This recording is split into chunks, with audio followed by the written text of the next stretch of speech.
हम्म। क्या हो अगर मैं कहूँ कि बिजनेस और स्टार्टअप्स की दुनिया में ना आज का सबसे बड़ा झूठ यही है कि बस तेजी से ग्रो करो या फिर खत्म हो जाओ। ये तो बहुत ही आम धारणा बन गई है आजकल। राइट, मतलब आज के समय में हर कोई बस यूनिकॉर्न बनने के पीछे भाग रहा है। हर किसी को रातों रात दुनिया बदलनी है और एक बहुत बड़ा एम्पायर खड़ा करना है। लेकिन इस अंधी दौड़ में जो चीज सबसे ज्यादा पीछे छूट रही है ना, वो है सुकून और आजादी। बिल्कुल सही बात है। ये एक बहुत ही कड़वी सच्चाई है। मतलब बिजनेस की दुनिया ने एक ऐसा भ्रम पैदा कर दिया है कि अगर कोई हर महीने अपनी ग्रोथ का ग्राफ एकदम ऊपर जाते हुए नहीं दिखा पा रहा है या अगर लगातार करोड़ों की फंडिंग नहीं उठाई जा रही है, तो बस वो इंसान एक असफल एंटरप्रेन्योर है। हाँ, और ये कितना बड़ा प्रेशर है। एग्जैक्टली। ये एक ऐसा जाल है जिसमें फंसकर ज्यादातर लोग अपनी वो आजादी ही खो देते हैं जिसे पाने के लिए उन्होंने असल में अपना बिजनेस शुरू किया था। पूछिए, आज की इस गहन चर्चा में हम इसी विचार की परतों को थोड़ा गहराई से खोलते हैं। आज का हमारा सोर्स मटेरियल है साहिल लाविंगिया की किताब द मिनिमलिस्ट एंटरप्रेन्योर। बहुत ही दिलचस्प किताब है ये। हाँ, और आज हमारा मुख्य उद्देश्य या कह लें कि हमारा मिशन ये डिकोड करना है कि कैसे कम संसाधनों और बिना किसी बड़ी फंडिंग के एक सस्टेनेबल बिजनेस बनाया जा सकता है। बिल्कुल। मतलब ये किताब ना एक बहुत ही स्पष्ट और ताज़ा नजरिया पेश करती है। अगर इसे एक लाइन में कहें तो ये सिखाती है कि एक ऐसा छोटा, सिंपल और प्रॉफिटेबल बिजनेस कैसे बनाया जाए जो इंसान की लाइफ को सपोर्ट करे, ना कि उसे पूरी तरह से कंट्रोल करने लगे।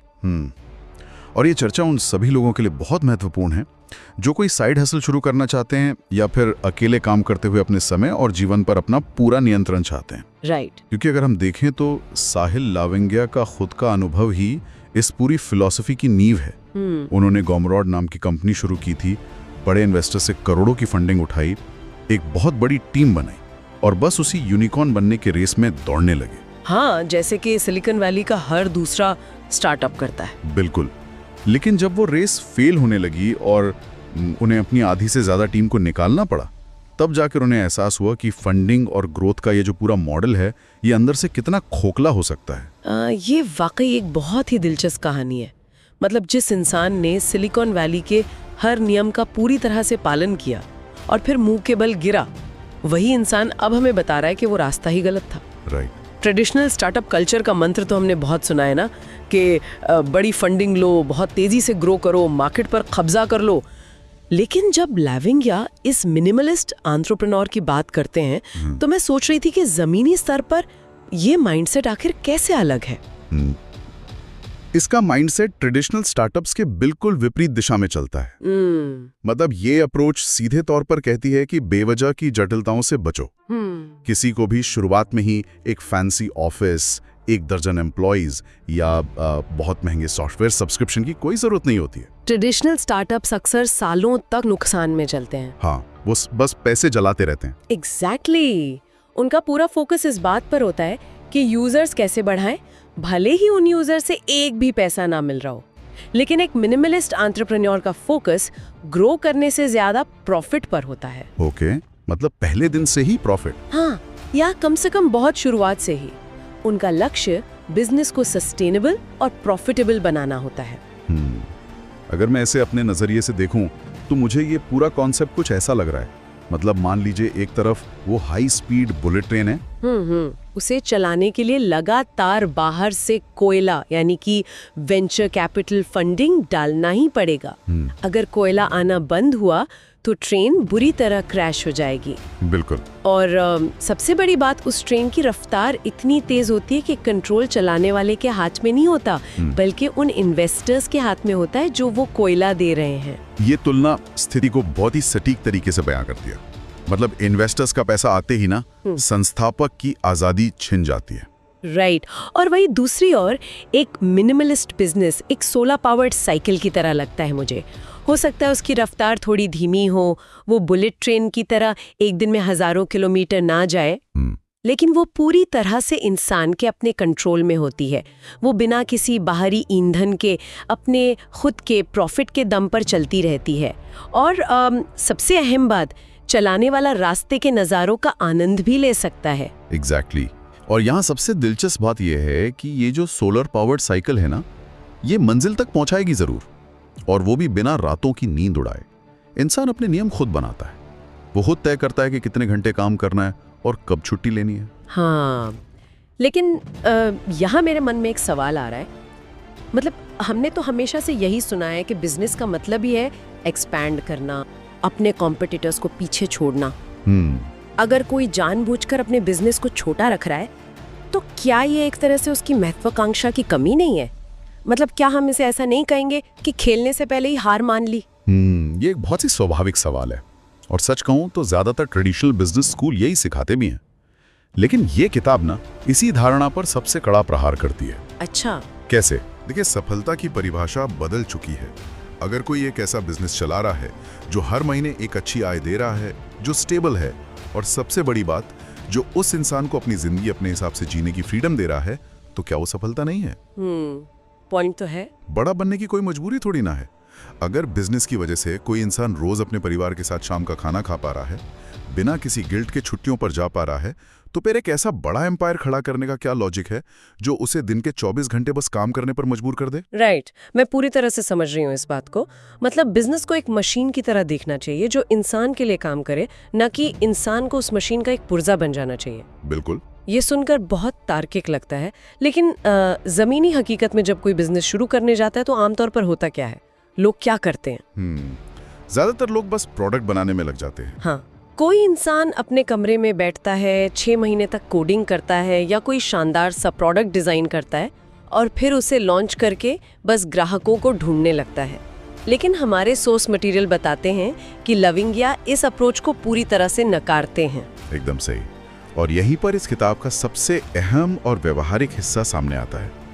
ये फोकस को प्रोडक्ट से हटाकर सीधा लोगों पर, यानी कम्युनिटी पर शिफ्ट करने को कहती है। ओके। मतलब इस किताब का सबसे पावरफुल आइडिया यही है कि पहले प्रोडक्ट मत बनाओ, पहले ऑडियंस या कम्युनिटी बनाओ। ये थोड़ा अजीब लगता है सुनने में। मतलब अगर किसी के पास बेचने के लिए कुछ है ही नहीं, तो कोई कम्युनिटी क्यों बनाएगा? क्योंकि अगर कोई बस बंद कमरे में बैठकर कुछ बनाता है ना, तो वो अपनी कल्पना के आधार पर ये मान लेता है कि लोगों को इसकी जरूरत है। एक तरह का अजम्पशन। एग्जैक्टली। लेकिन जब कोई पहले लोगों के बीच जाता है, उनकी कम्युनिटी का हिस्सा बनता है, तो उसे उनकी असली परेशानियां और चुनौतियां समझ में आती हैं। और देखिए, कम्युनिटी बनाने का मतलब सिर्फ सोशल मीडिया पर मीम्स डालकर फॉलोअर्स बढ़ाना नहीं है। तो फिर असली कम्युनिटी बिल्डिंग क्या है? इसका मतलब है उन जगहों पर जाना जहां संभावित ग्राहक पहले से मौजूद हैं। जैसे कि रेडिट के फोरम्स हो गए, ट्विटर की कम्युनिटीज हो गई या फेसबुक ग्रुप्स हो गए। हाँ। वहां जाकर उनकी बातचीत सुनना चाहिए। देखना चाहिए कि वो किस बात से परेशान है और उन्हें असल में किस चीज की जरूरत है। अगर हम इसे एक उदाहरण से समझें, मान लीजिए किसी को प्रोडक्टिविटी टूल्स में बहुत दिलचस्पी है, तो ट्रेडिशनल तरीका तो यही होगा कि वो सीधा एक नया ऐप बनाना शुरू कर दे और उम्मीद करें कि लोग उसे डाउनलोड करेंगे। बिल्कुल, जो कि ज्यादातर फेल हो जाता है। राइट। लेकिन इस मिनिमलिस्ट तरीके के अनुसार उसे पहले प्रोडक्टिविटी वाले ऑनलाइन ग्रुप्स में जाना चाहिए। हाँ। वहाँ लोगों की समस्याओं का जवाब देना चाहिए और शायद उसे पता चले कि लोग एक नया ऐप चाहते ही नहीं है, बल्कि उन्हें सिर्फ अपने काम को ट्रैक करने के लिए एक बहुत ही आसान सा नोशन टेम्पलेट चाहिए। एकदम सटीक उदाहरण है ये। मतलब सोचिए, बिना एक भी लाइन का कोड लिखे लोगों की असली जरूरत समझ में आ गई। वाकई। जब कोई लोगों की प्रॉब्लम्स को इतनी गहराई से समझ लेता है ना, तब जाकर उसके आधार पर जो सोल्यूशन क्रिएट किया जाता है, उसके फेल होने की गुंजाइश लगभग खत्म हो जाती है। ये बहुत लॉजिकल है। हमारे सोर्स मटेरियल में वाई कॉम्बिनेटर के उस मशहूर सिद्धांत का भी जिक्र किया गया है कि कुछ ऐसा बनाओ जो लोग असल में चाहते हों। Make something people want. Right. अक्सर लोग किसी बहुत ही फैंसी या एकदम दुनिया बदल देने वाले आइडिया के इंतजार में बैठे रहते हैं, लेकिन किताब बहुत साफ कहती है कि दुनिया नहीं बदलनी है, बस किसी एक छोटे से ग्रुप की एक असली प्रॉब्लम को सॉल्व करना है। और हम जानते हैं कि जो लोग स्टार्टअप्स की दुनिया को फॉलो करते हैं, वो प्रोडक्ट मार्केट फिट हासिल करने के लिए सालों तक संघर्ष करते रहते हैं। अरे लाखों डॉलर सिर्फ मार्केटिंग में जला देते हैं, ये देखने के लिए कि क्या उनका प्रोडक्ट मार्केट में चलेगा भी या नहीं। बिल्कुल। लेकिन ये जो कम्युनिटी फर्स्ट अप्रोच है ना, ये तो एक तरह से प्रोडक्ट मार्केट फिट हासिल करने का एक इनबिल्ट हैक लग रहा है मुझे, क्योंकि कोई वही चीज बना रहा है जिसकी लोग पहले से उससे मांग कर रहे हैं। सही कहा। कोई अंधेरे में तीर नहीं चला रहा यहाँ। एक टारगेट ऑडियंस पहले से मौजूद है जो भरोसा करती है क्योंकि उनके दर्द को पहले समझा गया है और उनकी मदद की गई है। अच्छा, चलिए मान लेते हैं कि किसी ने एक कम्युनिटी ढूंढ ली, एक समस्या भी पहचान ली और एक छोटा सा सोल्यूशन, मान लीजिए वही नोशन टेम्पलेट, तैयार भी कर लिया। अब इसके बाद अगला कदम क्या होना चाहिए? क्योंकि जहां तक मेरी समझ है, यहीं आकर ज्यादातर क्रिएटर्स और सोलो काम करने वाले लोग अटक जाते हैं। बिल्कुल अटकते हैं। और यहीं पे ये माइंडसेट एक बहुत ही कड़वी लेकिन जरूरी बात सामने रखता है। वो क्या? जल्दी पैसे लेना शुरू करो, जिसे किताब में चार्ज अर्ली कहा गया है। बहुत से क्रिएटर्स और नए एंटरप्रेन्योर्स लंबे समय तक अपना काम, अपना सॉल्यूशन बस फ्री में बांटते रहते हैं। उन्हें लगता है कि अभी वो इस लायक नहीं हुए हैं कि पैसे मांग सकें। राइट। या फिर उन्हें डर लगता है कि लोग उन्हें रिजेक्ट कर देंगे। हाँ, ये इम्पोस्टर सिंड्रोम तो बहुत आम है आज के समय में। ये सोचना कि मैं कौन होता हूँ इस चीज के लिए पैसे मांगने वाला। बिल्कुल। लेकिन किताब कहती है कि जल्दी पैसे चार्ज करने से ही किसी भी आइडिया का असली वैलिडेशन होता है। किसी परफेक्ट प्रोडक्ट के इंतजार में सालों बैठे रहने की कोई जरूरत नहीं है। पहला वर्जन भले ही बहुत बेसिक हो, लेकिन अगर वो किसी की प्रॉब्लम सॉल्व कर रहा है ना, तो उसके लिए पैसे मांगने चाहिए। लेकिन यहाँ मुझे एक बहुत बड़ी उलझन है। बताइए। अगर किसी ने अभी अभी एक कम्युनिटी बनाई है, लोगों का भरोसा जीता है, और वो अचानक पहले ही दिन से उनसे पैसे मांगने लगे, तो क्या लोग नाराज नहीं होंगे? ये डर सबको लगता है। मतलब आज के इंटरनेट के युग का उसूल ही यही माना जाता है ना कि पहले बहुत सारी वैल्यू फ्री में दो, महीनों या सालों तक फ्री कंटेंट दो और फिर जाके कुछ चार्ज करो। क्या पैसे मांगना उस नई कम्युनिटी को खत्म नहीं कर देगा? यहाँ एक बहुत ही अहम मनोवैज्ञानिक फर्क को समझना होगा। ये डर बहुत स्वाभाविक है, लेकिन ये भी समझना होगा कि फ्री की चीजों का रिस्पॉन्स अक्सर एक धोखा होता है। धोखा कैसे? अगर कोई चीज मुफ्त में बांटी जा रही है और उसे हजारों लोग डाउनलोड कर रहे हैं, तो इसका मतलब ये बिल्कुल नहीं है कि वो बिजनेस आइडिया वैलिडेट हो गया है। लोग फ्री में वो चीजें भी ले लेते हैं जिनकी उन्हें कोई खास जरूरत नहीं होती। मतलब वो बस उस मुफ्त की चीज का आकर्षण होता है, असल जरूरत नहीं। एग्जैक्टली। पैसा चार्ज करना नाइस टू हैव और नीड टू हैव के बीच का फर्क तय कर देता है। इसे थोड़ा और समझाइए। नाइस टू हैव वो चीजें हैं जो मिल जाएं तो बस अच्छी लगती हैं, जैसे कोई एक्स्ट्रा टूल या फीचर, पर लोग उनके लिए अपनी जेब ढीली नहीं करना चाहते। राइट। और नीड टू हैव वो चीजें हैं जिनकी लोगों को सख्त जरूरत होती है, जो उनका समय या पैसा बचा रही होती हैं, और वो उसके लिए खुशी खुशी पैसे देते हैं। असली वैलिडेशन तब होता है जब कोई व्यक्ति किसी सॉल्यूशन के लिए अपना वॉलेट खोलता है। अगर लोग पैसे देने को तैयार नहीं हैं, तो सीधा सा मतलब है कि वो प्रॉब्लम उनके लिए इतनी बड़ी है ही नहीं। ये वाकई बहुत ही पावरफुल नजरिया है।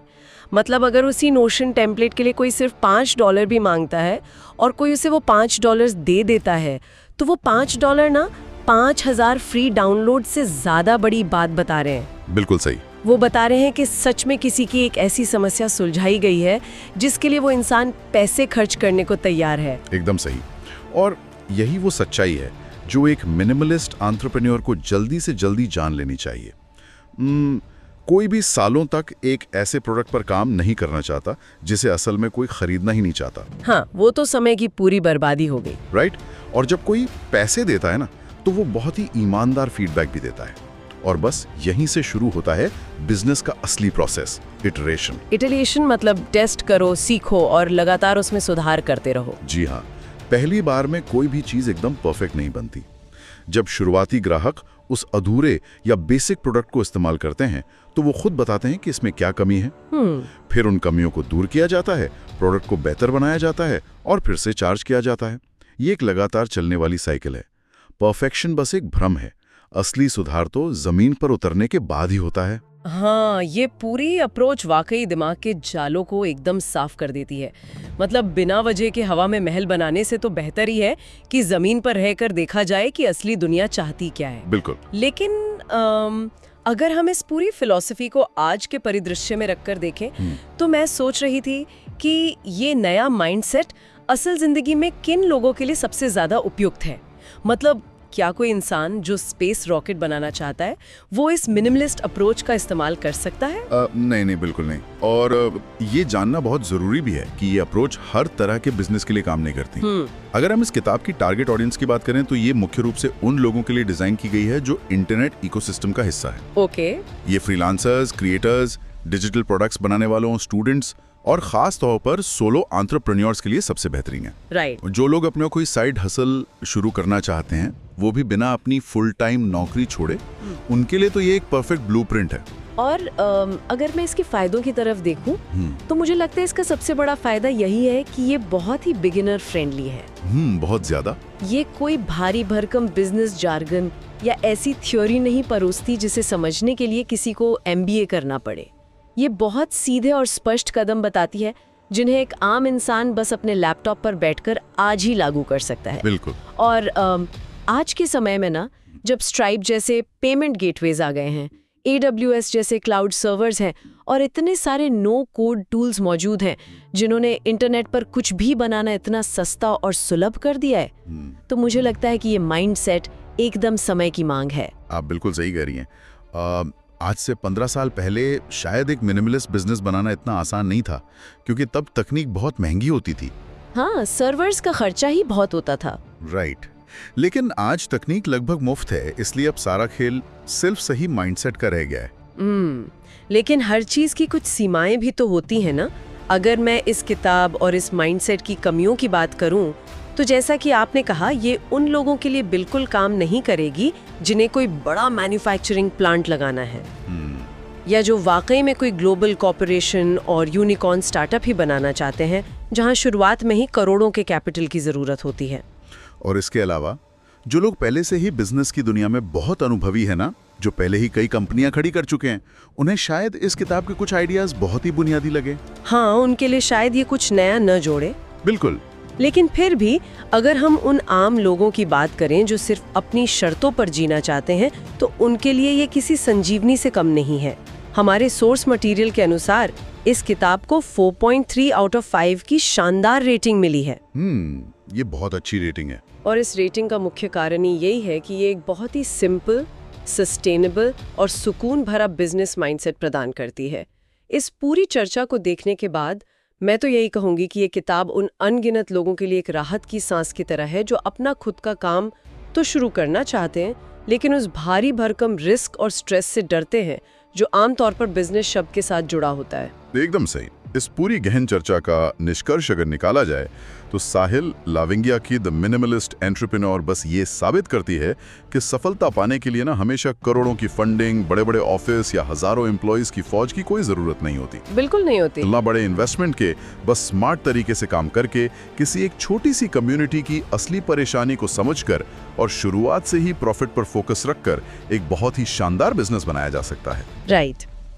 एक ऐसा बिजनेस जो इंसान को एक आज़ाद और सुकून भरी जिंदगी जीने का मौका दे। शुरुआत में हमने तेज रफ्तार बुलेट ट्रेन और सोलर पावर्ड साइकिल की बात की थी ना। हाँ। ये चर्चा वाकई हमें दिखाती है कि उस हाई स्पीड ट्रेन के अंधे दौड़ से बाहर निकलना पूरी तरह से मुमकिन है। अपनी सोलर पावर्ड साइकिल पर सवार होकर अपने सफर को अपनी शर्तों पर एंजॉय करना एक बहुत ही समझदारी भरा विकल्प है। और सबसे जरूरी बात, अपनी चुनी हुई मंजिल तक अपनी गति से और बिना किसी क्रैश के सुकून से पहुंचना, क्योंकि अंततः बिजनेस इंसान के लिए है, इंसान बिजनेस के लिए नहीं है। बिल्कुल सही कहा आपने।